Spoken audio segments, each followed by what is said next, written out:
Hello guys, my name is Syed Mohammad Hassan and in this lecture I will going to talk about arrays and it will be the final lecture for arrays in Java programming for Android development.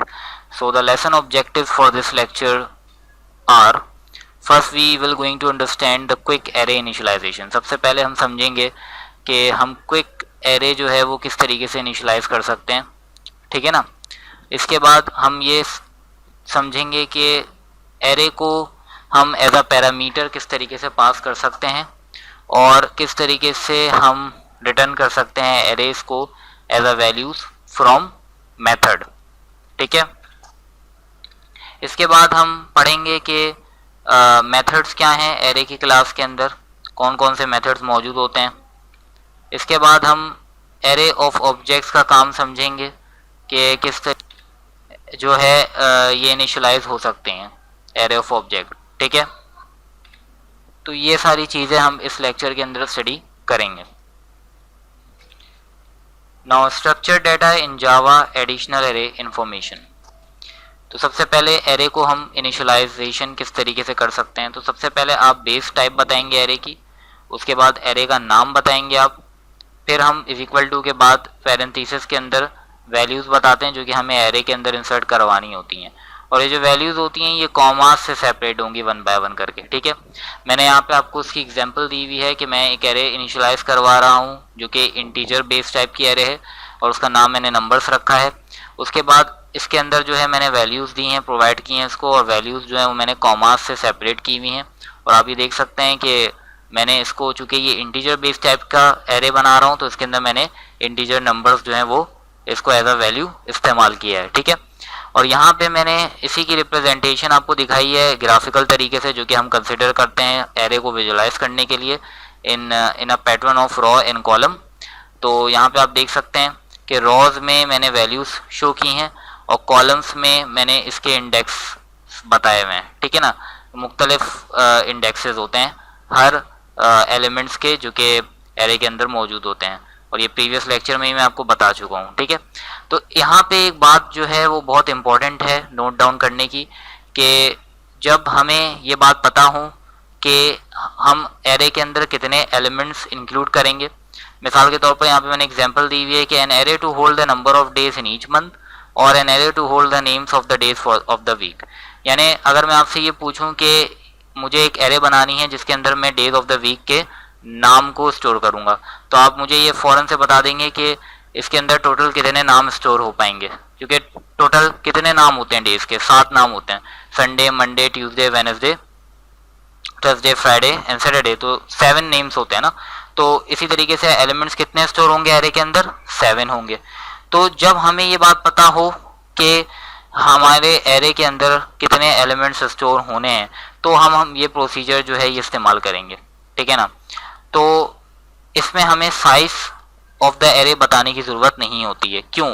क्योंकि इसके अंदर जो है compiler जो है जब हमारे programme को, हमारे कोड को कंपाइल करता है तो वो ये बात समझ जाता है कि इस एरे की कितनी साइज है जो कि हमने यहाँ पे इनिशियलाइज करवाई है।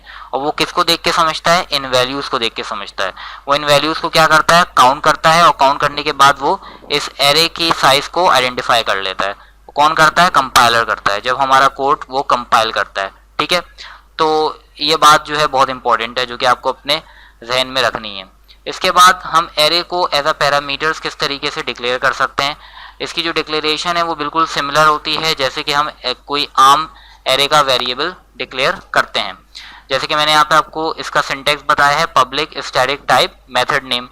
सबसे पहले हम क्या बताएंगे? पब्लिक एक्सेस मॉडिफायर, फिर उसके बाद स्टैटिक टाइप मेथड है तो स्टैटिक, इसके बाद टाइप बताएंगे कि कुछ किस टाइप का मेथड है, बुलियन है या फिर इंटीजर है, ठीक है, या डबल है। और इसके बाद मेथड का नाम आएगा और फिर इसके अंदर ओपन और क्लोजिंग ब्रेसेस के अंदर हम जो है क्या करेंगे, हम एरे की सबसे पहले बेस टाइप बताएंगे, उसके बाद हम उसका नाम बताएंगे, ठीक है, जो हमें एज अ पैरामीटर पास करनी है एरे। ऑलराइट, तो यहाँ पे एक बात बहुत इंपॉर्टेंट है कि जो हम यहाँ पे बेस टाइप बताएंगे एरे की डिक्लेरेशन में, मेथड में डिक्लेरेशन में जो एज अ पैरामीटर हम पास करवा रहे हैं, हम जो बेस टाइप बताएंगे जब हम मेथड को कॉल कराएंगे तो हम उसी बेस टाइप की एरे को उसके अंदर पास करवाएंगे उस मेथड में, ठीक है। तो यहाँ पे मैंने आपको इसकी एग्जांपल दी हुई है, पब्लिक स्टैटिक डबल एवरेज। मैंने एक मेथड बताया और उस मेथड के अंदर मैंने इस एरे को यहाँ पे डिक्लेयर कर दिया एज अ पैरामीटर, ठीक है। तो जब अब मैं इसको कॉल करूंगा तो मैं कॉल किस तरीके से करूंगा, मेथड का नाम आएगा और उसके बाद उसके अंदर एरे का नाम आएगा, उस क्लोजिंग और ओपनिंग जो है वो पैरेंथेसिस के अंदर, यानी ये ब्रैकेट्स के अंदर, ठीक है। तो यहाँ पे एग्जांपल मैंने आपको प्रोवाइड किया है कि मैंने एक इंटीजर बेस टाइप की एरे बनाई, उसको नाम मैंने दिया स्कोर, और फिर इसके अंदर मैंने वैल्यूज प्रोवाइड कर दी इसको। फिर मैंने एक डबल डेटा टाइप का एक वेरिएबल बनाया और उस वेरिएबल में मैंने असाइन कराया जो वैल्यू रिटर्न होगी बाय कॉलिंग अ मेथड, और मैं इसमें ये वाले मेथड को कॉल करवा रहा हूँ और उसके अंदर पास क्या करवा रहा हूँ, इस एरे को। अब आप ये देख सकते हैं कि इस एरे की भी बेस टाइप सेम है और जो मैंने मेथड जो मैंने बनाया था, डिक्लेयर किया था, उसके अंदर जो मैंने बेस टाइप बताई थी एरे की एज अ पैरामीटर, वो भी सेम है। तो ये दोनों सेम होने चाहिए, वरना फिर यहाँ पे आपको क्या हो जाएगा, एरर आ जाएगा प्रोग्राम में। और यहाँ पे एक बात और इम्पोर्टेंट है कि there is no use of square brackets at the call side. Call side यानी जब हम कॉल करेंगे मेथड को, जैसे कि मैं यहाँ पे कर रहा हूँ, तो मुझे स्क्वायर ब्रैकेट्स देने की जरूरत नहीं है, ठीक है। तो आगे चलते हैं। यहाँ पे मैंने आपको इसकी एग्जांपल दी हुई है। सबसे पहले मैंने यहाँ पे ये मेथड डिफाइन किया हुआ है पब्लिक स्टैटिक डबल एवरेज, और यहाँ पे मैंने फिर दोबारा से ये इंटीजर बेस टाइप की एरे मैंने एज अ पैरामीटर पास कर दी इस मेथड के अंदर। अब ये मेथड क्या काम करेगा, इसके अंदर मैंने एक टोटल वेरिएबल लिया है जो कि मैंने 0 जिसको मैंने असाइन किया वैल्यू, और फिर मैंने लूप लगाया इसमें। ये लूप चलेगा स्टार्ट होगा 0 से, और जितनी इस एरे की जो कि इनपुट आएगा मेथड में जब कॉल आएगा तो उसमें जो इनपुट हो गया एरे एज अ पैरामीटर, तो उसकी जितनी लेंथ होगी उसके मुताबिक ये काउंटर वेरिएबल चलेगा, ये लूप चलेगा और टोटल में वैल्यूज को ऐड करता रहेगा जो कि एरे के अंदर मौजूद होंगे, जो भी नंबर्स उसको टोटल वेरिएबल में ऐड करता रहेगा। उसके बाद ये रिटर्न करेगा बाय कास्टिंग, यानी पहले मैंने यहाँ पे कास्ट कर दिया इस वेरिएबल को डबल में, और उसके बाद ये टोटल यहाँ पे मैं एवरेज कैलकुलेट कर रहा हूँ, यानी टोटल को डिवाइड कर रहा हूँ टोटल एरे की लेंथ से, ठीक है। तो टोटल नंबर ऑफ एलिमेंट से मैं इसको डिवाइड कर रहा हूँ जो टोटल आया मेरे पास यहाँ पे कैलकुलेट जो हुआ है इस लूप के अंदर। और ये बात आप याद रखिएगा, ये स्टेटमेंट मैं लूप के बाहर प्रोवाइड कर रहा हूँ, जो कि लूप के बाहर ही प्रोवाइड करनी है हमें। और फिर ये रिटर्न करेगा इसको as a double data type after casting it, ठीक है। अब यहाँ पे मैंने एक प्रोसेस मेथड बनाया, इस मेथड के अंदर मैंने एक एरे डिक्लेयर की जो कि मैंने पास करवाई, जिसको इंटीजर वैल्यूज, जो कि ये इंटीजर बेस टाइप की है। फिर मैंने यहाँ पे एक डबल वेरिएबल बनाया और उस डबल वेरिएबल के अंदर वैल्यू कहाँ से आएगी, ये मेथड से आएगी। ये मैंने मेथड को कॉल किया, इस मेथड के अंदर मैंने इस एरे को पास करवा दिया। अब ये ये मेथड जब कॉल होगा तो इसके अंदर ये एरे पास होगी, ठीक है। और एरे पास होने के बाद ये पूरा एवरेज कैलकुलेट करके यहाँ पे प्रिंट हो जाएगा एवरेज, ठीक है। तो ये हम अपनी एप्लीकेशन में इस्तेमाल कर सकते हैं। इसके बाद मेथड्स जो कि रिटर्न करते हैं एरेस। जावा मेथड में रिटर्न एन एरे, जावा का मेथड जो है वो कोई एरे को रिटर्न कर सकता है, ठीक है। Specify an array as the return type, तो हमें क्या करना पड़ेगा, हमें एरे को स्पेसिफाई करना पड़ेगा एज अ रिटर्न टाइप। वो किस तरीके से करेंगे, पब्लिक स्टैटिक टाइप एरे की, फिर मेथड का नाम और फिर उसके बाद पैरामीटर्स और फिर मेथड जो भी होगा उसके अंदर कोड। To return the array value declare a local array और यूज एन एरे पैरामीटर। हमें एरे वैल्यू को रिटर्न करने के लिए एक लोकल एरे बनानी पड़ेगी या फिर हमें एरे को एज अ पैरामीटर इस्तेमाल करना पड़ेगा। Use that array identifier in the return statement, और उसके बाद उस लोकल एरे को हमें रिटर्न स्टेटमेंट में यूज करना पड़ेगा जो कि हम बनाएंगे, ठीक है। तो must assign the return array to an appropriate array variable, और हमें असाइन भी करनी पड़ेगी रिटर्न एरे को किसी एक एप्रोप्रिएट एरे वेरिएबल में। तो ये प्रोसीजर होगा अगर हमें ऐसा मेथड बनाना है जो कि रिटर्न करे कोई एरे, ठीक है। अब यहाँ पे मैंने प्रेजेंटेशन ओपन किया आपके सामने about the arrays class. Arrays class में कुछ स्टैटिक मेथड्स होते हैं जो कि मैनिपुलेट करने के काम आते हैं एरेस को। यहाँ पे मैंने उसका मेथड नाम आपको बताया है टू स्ट्रिंग, इसके अंदर मैं पास करवाऊंगा एरे, तो ये क्या करेगा, ये रिटर्न करेगा string representing the array inside. For example अगर एरे जो है उसके अंदर ये एलिमेंट्स मौजूद है तो ये इन एलिमेंट्स को क्या कर देगा, स्ट्रिंग में कन्वर्ट कर देगा। इसके बाद एक दूसरा मेथड होता है जिसका नाम है इक्वल्स। ये क्या चेक करता है, दो एरेस ये इनपुट लेता है एज एन आर्ग्यूमेंट और इन दोनों को ये वेरीफाई करता है अगर ये दोनों जो हैं एक दूसरे के बराबर हैं। Returns true if two are always arrays are equal, that is they contain the same element in the same order. अगर ये दो एरेज के अंदर सेम एलिमेंट्स मौजूद हैं और सेम ऑर्डर में मौजूद हैं तो ये जो है मेथड रिटर्न करेगा ट्रू, ठीक है, वरना ये रिटर्न करेगा फॉल्स। इसके बाद दूसरा मेथड होता है जो कि जिसका नाम है फिल, जिसके अंदर हम दो आर्ग्यूमेंट्स अगेन पास करवाते हैं, एक एरे पास करवाते हैं और एक वैल्यू पास करवाते हैं। ये सेट करता है हर एलिमेंट को एरे के अंदर to have the specified value, यानी जो भी मैं यहाँ पे इसको वैल्यू बताऊंगा ये उस वैल्यू को उस एरे में सेट कर देगा, असाइन कर देगा, ठीक है। सॉर्ट का मतलब क्या है कि ये एरे को सॉर्ट करता है इनटू एन असेंडिंग ऑर्डर, जो भी हम एरे इसके अंदर पास करेंगे इस मेथड के अंदर ये उसको असेंडिंग ऑर्डर में सॉर्ट कर देगा।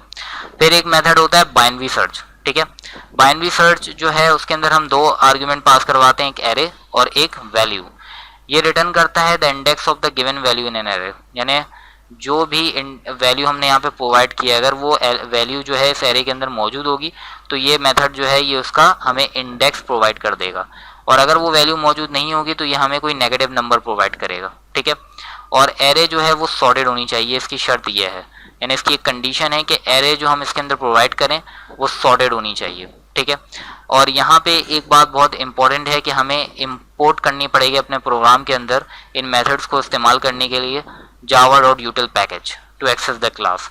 इस क्लास के मेथड को और इस क्लास को एक्सेस करने के लिए हमें java.util पैकेज को इंपोर्ट करना पड़ेगा अपनी एप्लीकेशन में, ठीक है। मूविंग ऑन, अब यहाँ पे है एरेज ऑफ ऑब्जेक्ट्स के बारे में। हमें रिकॉल करना पड़ेगा जब प्रीवियस लेक्चर में आप लोग को याद होगा जब मैंने एक एरे बनाई थी जिसमें मैंने प्रिमिटिव वैल्यूज इस्तेमाल की थी, जैसे कि इंटीजर्स की मैंने एरे बनाई थी, और उसमें मैंने आपको ये बात बताई थी कि जो एलिमेंट होते हैं, वैल्यूज जो होती हैं वो सब इनिशियलाइज हो जाती हैं जीरो से, यानी जब एरे हम डिक्लेयर करते हैं तो बाय डिफ़ॉल्ट जो वैल्यूज इनिशियलाइज हो जाती हैं सारे एलिमेंट्स की वो जीरो इनिशियलाइज हो जाती हैं। लेकिन जब हम एरेज बनाते हैं किसी ऑब्जेक्ट की तो फिर जो वैल्यूज इनिशियलाइज होती हैं वो बाय डिफ़ॉल्ट नल से इनिशियलाइज होती हैं। नल क्या होता है? A reference that does not refer to any object. ये एक ऐसा रेफरेंस होता है जो कि किसी ऑब्जेक्ट को रेफर नहीं करता है, सही है। फॉर एग्जाम्पल मैंने यहाँ पे एग्जाम्पल दिए कि मैं एक एरे बना रहा हूँ जो कि एक ऑब्जेक्ट एरे है पॉइंट, और इसके अंदर मैंने इसको नाम दिया coordinate is equal to new point, और इसमें मैंने लेंथ बता दी 3। तो ये क्या करेगा? 3 एलिमेंट्स बनाएगा और तीनों एलिमेंट्स को बाय डिफॉल्ट जो वैल्यू असाइन करेगा वो नल होगी, ठीक है। मैंने यहाँ पे इसको आपको शो किया। इसके बाद मैंने आपको यही प्रोसीजर यहाँ पे बताया कि किस तरीके से इनिशियलाइजेशन होगी। ये 2 स्टेप इनिशियलाइजेशन होगी एरेज ऑफ ऑब्जेक्ट की।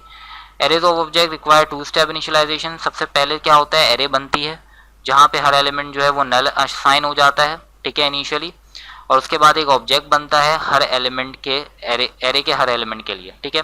यहाँ पे मैंने वही एग्जांपल आपको दोबारा बताई है। स्टेप 1 में मैं क्या कर रहा हूँ?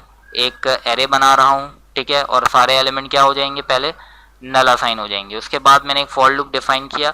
उस फॉर लूप के अंदर मैं क्या कर रहा हूँ? इस एरे को जो कि एलिमेंट्स हैं इसके मुख्तलिफ, उनको मैं एक न्यू वैल्यू असाइन करवा रहा हूँ 0 और 0। तो देखें आप ये देख सकते हैं कि अब क्या होगा? इस पहले एलिमेंट की वैल्यू क्या हो जाएगी? x will be 0 for this, y will be 0 for this. First वाले के लिए भी x will be 0 for this, y will be 0 for this. Second के लिए भी x will be 0 for this and y will also be 0 for this. और इसके बाद एक और कॉन्सेप्ट है जो कि मैं सिर्फ आपको कॉन्सेप्ट दूंगा इसका, वो है मल्टी डायमेंशनल एरेज का। अभी तक हमने खाली 1 डायमेंशनल एरेज के बारे में देखा, तो जावा जो है वो मल्टी डायमेंशनल एरेज को भी सपोर्ट करता है। और इसके अंदर क्या होता है? इसके अंदर बेसिकली हम 2 ओपनिंग और क्लोजिंग ब्रैकेट्स डिक्लेयर करते हैं by declaring the after declaring the base type of an array, ठीक है। और फिर हम इसको नाम देते हैं, और इसी तरीके से हमने दोबारा से न्यू कीवर्ड इस्तेमाल किया, इंटीजर टाइप की एरे है, और इसके अंदर हम 3 वैल्यूज़ देते हैं। 3 वैल्यूज़ किसके लिए? सबसे पहली वैल्यू जो होती है वो एरे की लेंथ को स्पेसिफाई करेगी। उसके बाद जो दूसरी वैल्यू होती है रॉ के लिए होती है, तीसरी वैल्यू जो है वो कॉलम के लिए होती है। तो इस तरीके से हम मल्टी डायमेंशनल एरे को असाइन करते हैं। So that's about it guys for this lecture. I hope you like this lecture, and if you have any query related to this lecture then comment on the video comment section. And the most important thing guys is to share this channel with all your friends in Facebook, advertise this channel with everyone and in programming groups or wherever you are the member, you can share this channel with all the members of that group. So then the subscribers will help me a lot to continue this work for you guys, for my channel. So thank you very much for watching.